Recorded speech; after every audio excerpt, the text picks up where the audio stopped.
وَكُلًّا نَّقُصُّ عَلَيْكَ مِنْ أَنبَاءِ الرُّسُلِ مَا نُثَبِّتُ بِهِ فُؤَادَكَ نحمده ونصلي على رسوله الكريم اما بعد فاعوذ باللہ من الشیطان الرجیم بسم اللہ الرحمن الرحیم قال یا قوم ارأيتم ان كنت على بينة من ربي ورزقني منه رزقا حسنا وما اريد ان اخالفكم الى ما انهاكم عنه ان اريد الا الاصلاح ما استطعت وما توفیقی الا باللہ علیہ توکلت والیہ انیب صدق اللہ العظیم۔ محترم سامعین اکرام، سلسلہ قصص النبیین قدم بقدم میں ایک مرتبہ پھر میں آپ سے مخاطب ہوں۔ گزشتہ نشست میں ہم نے حضرت شعیب علیہ السلام کی قوم کی سرکشی اور حضرت شعیب علیہ السلام کی قوم کی نافرمانیاں ذکر کی تھیں، اور اس کے ساتھ ساتھ حضرت شعیب علیہ السلام کی قوم کی جو غلط کاریاں تھیں وہ بھی ہم نے ذکر کی تھیں،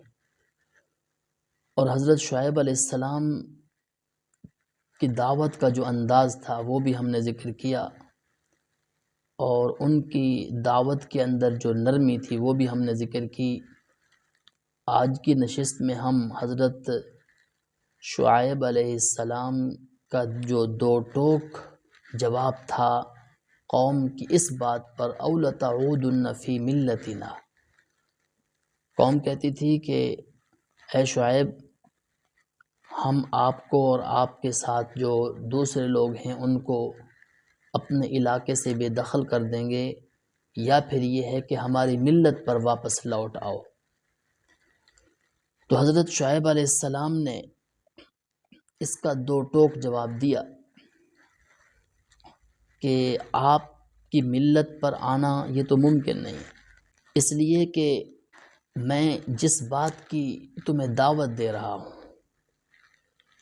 اس کے اوپر میں خود عمل نہ کروں، میرے قول میرے فعل کے اندر تضاد ہو، یہ اللہ تعالیٰ کو پسند نہیں۔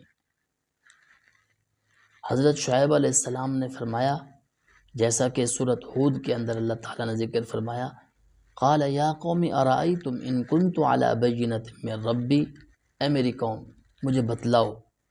اگر میرے پاس واضح دلیل ہو، میں واضح دلیل پر ہوں اپنے رب کی طرف سے، وَرَزَقَنِي مِنْهُ رِزْقًا حَسَنًا، اور میرے رب نے مجھے بہترین رزق بھی عطا کیا، وَمَا أُرِيدُ أَنْ أُخَالِفَكُمْ إِلَى مَا أَنْهَاكُمْ عَنْهُ، میرا کوئی ارادہ نہیں ہے کہ جس چیز سے میں تمہیں منع کر رہا ہوں اس کے بعد میں اسی میں مبتلا ہو جاؤں۔ ان اريد الا الاصلاح ما استطعت، میرا جو ارادہ ہے وہ یہ ہے کہ میں اپنی حیثیت کے مطابق تمہاری اصلاح کرتا رہوں، وما توفیق الا باللہ، اور میری توفیق میرے اللہ پر ہے، مجھے اللہ تعالیٰ توفیق دیں گے، اور اسی پر میں بھروسہ کرتا ہوں اور اسی سے میں رجوع کرتا ہوں۔ یہ حضرت شعیب علیہ السلام نے ان کو دعوت دی، فرمایا کہ جس چیز سے میں تمہیں منع کر رہا ہوں اس کے اندر میں خود مبتلا ہو جاؤں یہ تو اچھی بات نہیں ہے۔ اور اسی کو اللہ تعالیٰ نے قرآن مجید میں سورۃ بقرہ کے اندر بھی ذکر فرمایا ہے، اتأمرون الناس بالبر وتنسون انفسکم، کہ تم لوگوں کو نیکی کا حکم دیتے ہو اور خود بھول جاتے ہو۔ اور اسی طرح سورۃ صف کے اندر بھی اللہ تعالیٰ نے فرمایا، یا ایھا الذین آمنوا لم تقولون ما لا تفعلون، اے ایمان والو جو بات تم کہتے ہو وہ کرتے کیوں نہیں ہو۔ کبر مقتا عند اللہ، یہ اللہ تعالیٰ کے ہاں بڑی قابل نفرت بات ہے کہ تم ایک بات کہو اور کرو نہیں۔ اور احادیث کے اندر بھی ایسے شخص کے لیے وعید آئی ہے کہ جو خود تو دوسروں کو اچھائی کا حکم دیتا ہے اور خود اس کے اوپر عمل نہیں کرتا، جیسا کہ ایک حدیث شریف میں آتا ہے نبی کریم صلی اللہ علیہ وسلم جب معراج پر تشریف لے گئے تو آپ صلی اللہ علیہ وسلم نے جہنم کے اندر چند لوگوں کو دیکھا جن کے ہونٹ آگ کی کینچیوں سے کاٹے جا رہے تھے، نبی کریم صلی اللہ علیہ وسلم نے پوچھا کہ یہ کون لوگ ہیں، حضرت جبرائیل علیہ السلام سے پوچھا کہ یہ کون لوگ ہیں، تو حضرت جبرائیل علیہ السلام نے بتلایا یہ آپ کی امت کے دنیا دار واعظ ہیں، آپ کی امت کے دنیا دار خطیب ہیں، جو لوگوں کو اچھائی کا حکم تو دیتے ہیں لیکن خود اس پر عمل نہیں کرتے، جو لوگوں کو برائی سے روکتے ہیں لیکن خود اس میں گرفتار ہو جاتے ہیں۔ اور ایک اور حدیث شریف میں، بخاری شریف کی حدیث ہے، جس کے اندر یہ بات آئی ہے کہ کل قیامت والے دن جہنم کے اندر ایک آدمی کو ڈالا جائے گا جس کی انتڑیاں اس کے پیٹ سے باہر نکلی ہوئی ہوں گی، اور وہ جہنم کا چکر لگا رہا ہوگا۔ جہنمی لوگ اس کے ارد گرد جمع ہوں گے اور اس سے پوچھیں گے کہ دنیا کے اندر تو ہمیں اچھی اچھی باتیں بتلاتا تھا، دنیا کے اندر تو ہمیں نیکی کی ترغیب دیتا تھا،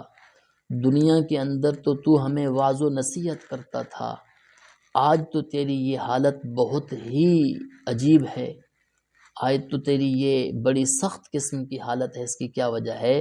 تو وہ شخص کہے گا میں تمہیں نیکی کا حکم دیتا تھا لیکن خود عمل نہیں کرتا تھا، تمہیں برائی سے روکتا تھا لیکن اس برائی کے اندر خود گرفتار ہو جاتا تھا۔ اس وجہ سے حضرت شعیب علیہ السلام نے بھی یہی فرمایا کہ میں تمہیں ایک بات کہوں اور اس کے اوپر خود عمل نہ کروں، میں اس کی مخالفت کروں، یہ کیسے ہو سکتا ہے؟ تو حضرت شعیب علیہ السلام نے جب قوم کو دو ٹوک بات کہی تو قوم نے حضرت شعیب علیہ السلام سے عذاب کا مطالبہ کر دیا، اگر ہے عذاب تو لے کر آؤ، جس کا ذکر اللہ تعالیٰ نے مختلف صورتوں میں فرمایا، جیسا کہ سورۃ شعراء کے اندر اللہ تعالیٰ نے فرمایا کہ قوم نے کیا کہا، قوم نے یہ کہا ما انت الا بشر مثلنا وان نظنک لمن الکاذبین، کہ شعیب تو ایک بشری تو ہے اور ہمیں تو معلوم ایسے ہو رہا ہے کہ تو جھوٹ بول رہا ہے، نعوذ باللہ،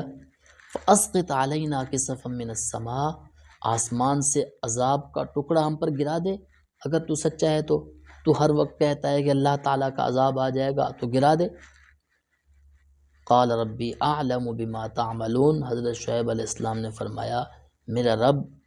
ان کاموں کو بہت خوب جانتا ہے جو تم کرتے ہو، یعنی اللہ تعالیٰ کو تمہارے تمام کاموں کا پتہ ہے، جب اللہ تعالیٰ چاہیں گے کہ تمہارے اوپر اب عذاب بھیجنا ہے تو اللہ تعالیٰ بھیج دیں گے۔ پھر اللہ تعالیٰ کا عذاب اس قوم کے اوپر آیا، اللہ تعالیٰ نے سورۃ شعراء کے اندر بھی اس کو ذکر فرمایا کہ اللہ تعالیٰ نے سورۃ ہود کے اندر بھی ذکر فرمایا، سورۃ ہود میں فرمایا وَلَمَّا جَاءَ أَمْرُنَا، جب ہمارا عذاب آیا، ہمارا امر آیا، نجینا شعیبا، ہم نے حضرت شعیب علیہ السلام کو نجات دی، اور ان لوگوں کو بھی ہم نے نجات دی جو حضرت شعیب علیہ السلام کے ساتھ تھے، اور اس کے بعد وَأَخَذَتِ الَّذِينَ ظَلَمُوا الصَّيْحَةُ، ان لوگوں کو جنہوں نے ظلم کیا، جنہوں نے وقت کے پیغمبر کی بات نہ مان کر اپنے اوپر ظلم کیا، اللہ تعالیٰ کے احکام کو نہ مان کر اپنے اوپر ظلم کیا، ان کے اوپر ایک چیخ، اللہ تعالیٰ نے ایک چیخ مسلط کی جس سے ان کے کلیجے پھٹ گئے، اور وہ فَأَصْبَحُوا فِي دِيَارِهِمْ جَاثِمِينَ،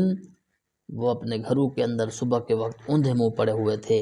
جس عذاب کا انہوں نے مطالبہ کیا اللہ تعالیٰ کی طرف سے وہ عذاب ان کے اوپر آیا۔ دوسری جگہ اللہ تعالیٰ نے اس عذاب کے متعلق فرمایا، سورۃ شعراء کے اندر فرمایا فَكَذَّبُوهُ، قوم شعیب نے حضرت شعیب علیہ السلام کو جھٹلایا، فَأَخَذَهُمْ عَذَابُ يَوْمِ الظُّلَّةِ، ان کے اوپر سیبان کا عذاب آیا۔ پہلے جو عذاب آیا بہت زیادہ ان کے علاقے میں گرمی ہوئی، بہت زیادہ سورج آگ برسا رہا تھا، پھر ایک سیبان آیا، ایک بادل آیا، تو یہ سارے کچھ ٹھنڈی ہوا سی چلی، یہ سارے اس بادل کے نیچے جمع ہو گئے، تو پھر اس بادل نے آگ برسانا شروع کر دیا، پھر ایک زوردار چیخ آئی جس سے ان کے کلیجے پھٹ گئے، اور یہ ہمیشہ کے لیے اس دنیا سے نیست و نابود ہو گئے۔ تو اللہ تعالیٰ نے ان کے اوپر عذاب اس وجہ سے بھیجا کہ انہوں نے عذاب مانگا، وقت کے پیغمبر کی بات نہیں مانی۔ اور سورۃ عنکبوت کے اندر بھی اللہ تعالیٰ نے اس کو ذکر فرمایا فَكَذَّبُوهُ فَأَخَذَتْهُمُ الرَّجْفَةُ فَأَصْبَحُوا فِي دَارِهِمْ جَاثِمِينَ۔ جس وقت قوم کے اوپر عذاب آیا، قوم تباہ و برباد ہو گئی، اللہ تعالیٰ نے حضرت شعیب علیہ السلام کو اور حضرت شعیب علیہ السلام کے ساتھ جو لوگ ایمان والے تھے، حضرت شعیب علیہ السلام پر ایمان لے آئے، اللہ تعالیٰ نے ان کو بچا لیا۔ تو حضرت شعیب علیہ السلام نے اس قوم کے اوپر افسوس کیا کہ میں نے تمہیں دعوت دی، میں نے تمہیں بات سمجھائی، ایک مرتبہ سمجھ نہیں آئی، دوسری مرتبہ سمجھائی، پھر تیسری مرتبہ سمجھائی، بار بار سمجھائی، تمہیں سمجھ نہیں آئی۔ تو اس پر افسوس کیا۔ فَتَوَلَّ عَنْهُمْ، حضرت شعیب علیہ السلام جب جانے لگے، حضرت شعیب علیہ السلام نے ان کے اوپر افسوس کیا اور فرمایا فَتَوَلَّ عَنْهُمْ وَقَالَ يَا قَوْمِ لَقَدْ أَبْلَغْتُكُمْ رِسَالَاتِ رَبِّي، اے میری قوم، میں نے اپنے رب کے پیغامات تم تک پہنچا دیے تھے۔ وَنَصَحْتُ لَكُمْ، اور میں نے تمہیں نصیحت کی، میں نے تمہاری خیر خواہی کی۔ فَكَيْفَ آسَى عَلَىٰ قَوْمٍ كَافِرِينَ، حضرت شعیب علیہ السلام نے فرمایا کیسے افسوس کیا جائے، کیسے افسوس کیا جائے اس قوم پر جو انکار کرنے والی تھی۔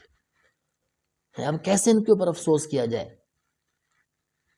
ان کو تو افسوس کرنے سے بھی کوئی فائدہ نہیں ہوا، یعنی میرے فکر کرنے سے، میرے سمجھانے سے، میری غمخواری سے، میری نصیحت سے ان کو کوئی فائدہ نہیں ہوا۔ اخیر ان کے اوپر عذاب آیا، ان کے اوپر عذاب آیا تو یہ تباہ و برباد ہو گئے۔ تو معلوم ہوئی یہ بات کہ جس قوم نے بھی، جن لوگوں نے بھی اللہ کے پیغمبر کا مقابلہ کیا، اللہ تعالیٰ کا مقابلہ کیا اور اللہ تعالیٰ کے دین کا مقابلہ کیا،